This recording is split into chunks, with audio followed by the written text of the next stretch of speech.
Harry Potter, épisode 8. Bienvenue dans l'épisode 8.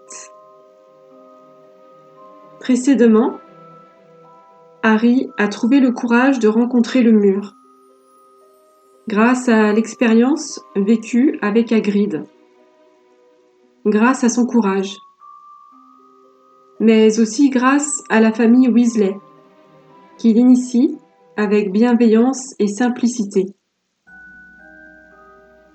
Que peuvent bien représenter les Weasley? Ils sont la famille de son meilleur ami, Ron. Ils deviennent sa famille d'adoption. Harry les adore. C'est vraiment l'antithèse totale des Dursley. C'est le bordel chez eux. Mais c'est accueillant, chaleureux. Chez les Weasley, on partage. Même si nous apprenons vite qu'ils ne roulent pas sur l'or. Dans le train, Ron n'a pas d'argent pour s'acheter des bonbons. Sa maman lui a fait un pique-nique.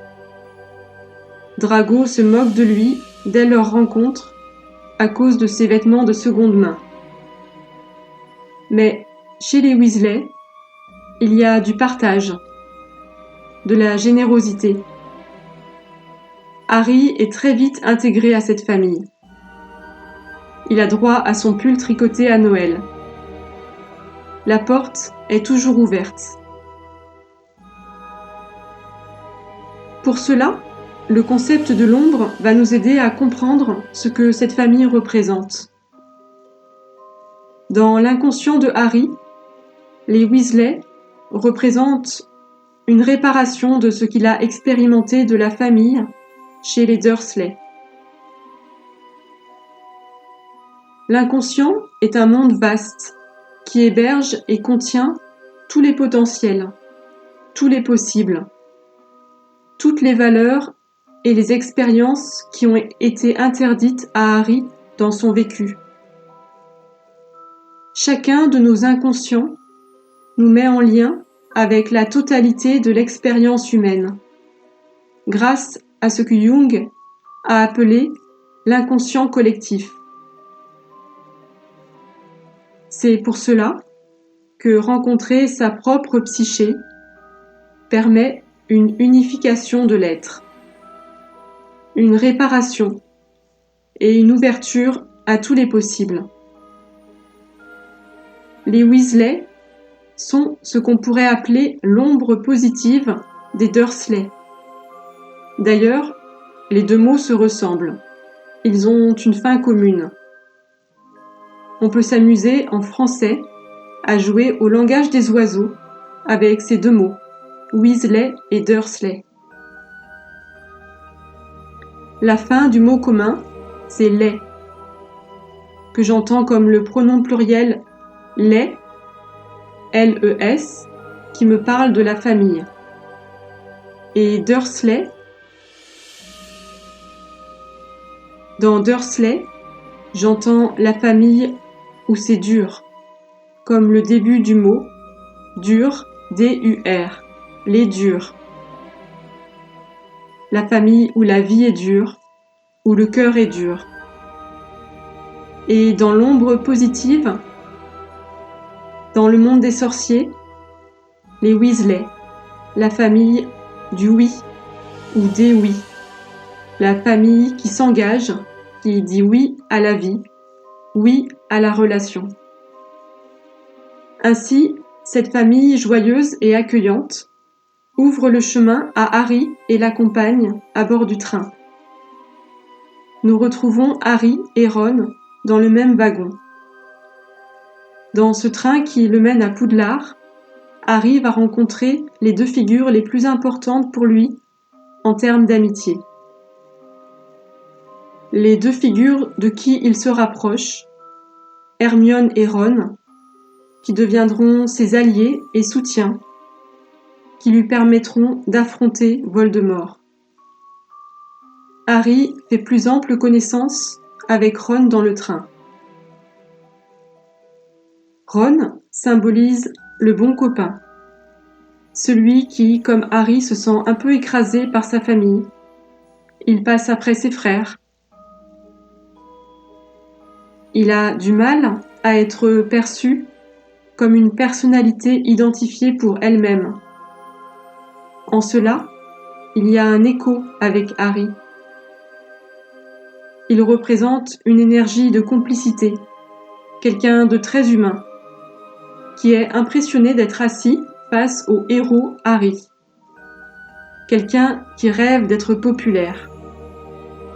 Ron est une figure de son inconscient qui le connecte à un état inconfortable que nous avons tous éprouvé, celui de n'avoir pas les bons vêtements, pas l'assurance, l'aisance qu'on aimerait avoir. C'est bien la déflation que Harry a toujours vécue dans le monde moldu et avec laquelle il reste heureusement en lien dans sa psyché, celle de ne pas être le personnage populaire et séduisant. Qui n'a jamais eu une tâche le jour où il fallait être impeccable? Qui n'a jamais renversé son verre au moment où on voudrait impressionner les autres? C'est ce sentiment que personnifie Ron au début de l'histoire. En faisant son ami, son allié intérieur, Harry va permettre à cette figure d'évoluer avec lui. Ils vont se rendre mutuellement service et grandir ensemble, comme c'est le cas quand on accepte de cheminer avec des figures intérieures au cours d'une analyse de rêve. Une analyse de rêve est un processus de paix, une harmonisation des contraires, une pacification des tensions et une harmonisation des forces opposées. Devenir un sorcier commence donc ainsi, aller à la rencontre des figures en souffrance et les laisser être nourries de l'ombre positive pour établir un processus alchimique d'unification de l'être. Ron va permettre à Harry de ne pas prendre la grosse tête dans le monde des sorciers en tant que héros, et Harry trouve en Ron le compagnon dont il a toujours rêvé, l'ami fidèle. Harry n'est plus seul, puisqu'il rencontre dans sa psyché sa part souffrante. D'ailleurs, le choix se pose tout de suite à l'arrivée à l'école de magie. C'est Ron ou Drago. Harry a le choix entre faire corps avec cette figure qui doute de sa légitimité, qui n'est vraiment pas comme il faut, cette figure en déflation, et affronter avec elle les épreuves, ou bien se mettre du côté de l'inflation et regarder les autres de haut avec Drago. C'est-à-dire se couper de la relation avec sa vulnérabilité, en même temps que de se couper des autres. Nous pouvons contempler à travers cette psyché à quel point la citation de Jung qui dit « Celui qui n'est pas en lien avec lui-même ne peut être en lien avec autrui » est profonde. La relation de Harry à Ron représente le lien avec sa vulnérabilité qui va évoluer au fil du temps, tandis que la stratégie de l'inflation, représentée par Drago, va se révéler un chemin de solitude criant. Après avoir été mis en déflation chez les Dursley en tant que sorcier, et après la bascule de pouvoir durant la tempête, le risque était grand à l'intérieur de cette psyché de faire de cette dimension de sorcier la nouvelle persona et reléguer les Moldus à un statut inférieur. C'est ce que personnifie Drago et la famille Malfoy, le statut de sorcier érigé en supériorité. Drago représente cette tentation de se placer au-dessus des autres, des sans-de-bourbe, des Moldus, des gens pauvres. Cela pourrait apparaître comme une réparation pour Harry. Mais Harry a besoin de cette figure intérieure qui reconnaît la souffrance qu'il a éprouvée dans le monde moldu de ne pas exister pour lui-même, de ne pas être reconnu. C'est ce qui lui permet de ne pas prendre la grosse tête, comme nous l'avons vu, et il choisit très vite son camp, entre Ron et Drago.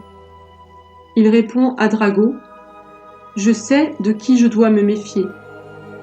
Je sais qui choisir. » Donc Ron le connecte à des qualités relationnelles et lui permet de sortir du système inflation-déflation qui est tellement source de souffrance et de maladie. Revenons à Ron. Il ne semble pas particulièrement doué, beau, extraordinaire, élégant. Il ne semble pas avoir beaucoup de ressources à première vue. Ce n'est pas un super bon élève. Mais nous verrons au fil des épisodes qu'il possède une qualité essentielle. Il y va. Il a un courage incroyable. Il a un sens de l'amitié profond et il est prêt à risquer sa vie pour aller à l'aide de ses amis. Harry a besoin de cette figure intérieure qui reconnaît la souffrance qu'il a éprouvée dans le monde moldu. Ensuite, nous faisons la connaissance d'Hermione, qui débarque dans le wagon. Hermione est la deuxième figure féminine dans cette psyché, dont le héros est masculin. Elle représente une féminité intérieure, appelée anima par Jung. Quand un homme rêve d'une femme, cette femme est anima, une énergie féminine en lui. Dressons le portrait d'Hermione. Elle en fait plus que les autres, sans doute parce qu'elle se sent moins légitime, car on apprendra que c'est une sang-de-bourbe, une fille de Moldu. Elle représente une figure qui accède à la magie par du travail plutôt que par une transmission. Cela exprime que pour mener ce combat spirituel qui attend Harry, il y a un vrai travail du moi, un effort à faire. Pour beaucoup de personnes qui reconnaissent en elle leur dimension magique, spirituelle, il y a l'illusion que c'est immédiat. C'est un peu le piège New Age, celui des thérapies brèves aussi, du secret, comme une idée que ça se fait tout seul. Hermione, elle, représente la dimension laborieuse, bûcheuse, et aussi une dimension intellectuelle. Une dimension qui a besoin de se rassurer en intégrant un maximum de savoir sur ce monde qui lui est étranger, histoire d'avoir des repères. Du coup, elle en sait plus que les autres. Sa plus grosse difficulté, à Hermione, c'est le plan émotionnel. Dans les outils développés par Jung, il y a la théorie des fonctions. Et pour quelqu'un qui utilise en priorité la fonction intellect, la fonction réprimée, celle qui est à l'opposé, c'est celle des sentiments. Hermione en est une illustration parfaite. Elle est un peu inadaptée sur le plan social. Dans le tome 1, elle se montre tellement bêcheuse qu'elle en est impopulaire au point de se retrouver à pleurer dans les toilettes pour la fête d'Halloween. Hermione peut représenter pour Harry une figure féminine intérieure qu'il aurait développée chez les Dursley, une stratégie de survie qui investit le mental, qui s'est coupée du champ émotionnel pour résister à la privation d'amour. Un peu comme ce que montrait le lien avec le serpent. Ce qui est notable aussi lors de leur première rencontre, c'est que Hermione répare les lunettes d'Harry. Elle lui permet de voir plus clair. Grâce à son apprentissage intellectuel, elle permet à Harry de réparer ce qui a été cassé de sa vision, sa façon de voir le monde chez les Dursley. Elle vient restaurer la dimension intellectuelle, mentale, rationnelle, qui est essentielle à l'équilibre psychique. En accédant à la richesse de l'inconscient et de tous ses possibles, en quittant un monde où le rationnel est devenu tout-puissant jusqu'à l'absurde, Harry pourrait avoir la tentation de jeter cette dimension rationnelle avec l'eau du bain. Or, elle est absolument essentielle dans sa quête. Sans ses capacités rationnelles, pas de discernement. Hermione représente donc cette fonction de discernement qui se met au service de l'inconscient. C'est une figure importante qui fait une transition, un développement très positif pour relayer la figure de Vernon. Elle permet à Harry l'union des deux cerveaux. Harry a besoin de cette dimension intellectuelle, mais grâce à Hermione, grâce à cette figure féminine, la dimension rationnelle est devenue plus féminine, plus ouverte à l'ésotérique. Dans la Kabbale, la sphère du cerveau rationnel est du côté gauche, du côté de la féminité, car elle sert la relation. Hermione est sur certains points assez proche de Pétunia. Elle est elle aussi beaucoup dans le contrôle. Elle est bloquée émotionnellement. C'est comme si Harry emmenait avec lui cette féminité blessée qui se protège et en fait des tonnes pour être irréprochable. À la différence près que cette figure-là a le même âge que lui. Elle est symboliquement hors du poids de l'histoire familiale qui touchait Pétunia. C'est une figure de féminité prête à apprendre, à devenir sorcière. Elle aussi manque de légitimité, comme Ron, mais pas pour les mêmes raisons. Elle se sent étrangère à ce monde de sorciers, comme nous pouvons imaginer que Harry l'est. Ron représente la figure écrasée par ce monde auquel il appartient, et Hermione représente l'étrangère, la sang de bourbe. Harry embrasse ainsi deux blessures intérieures, en même temps que deux ressources essentielles. Voilà, Harry accompagné de ces deux figures, qui toutes deux manquent de légitimité à leur façon, représente la ressource de courage propre à la maison Gryffondor. Hermione et Ron, ces deux figures qui ont un courage incroyable.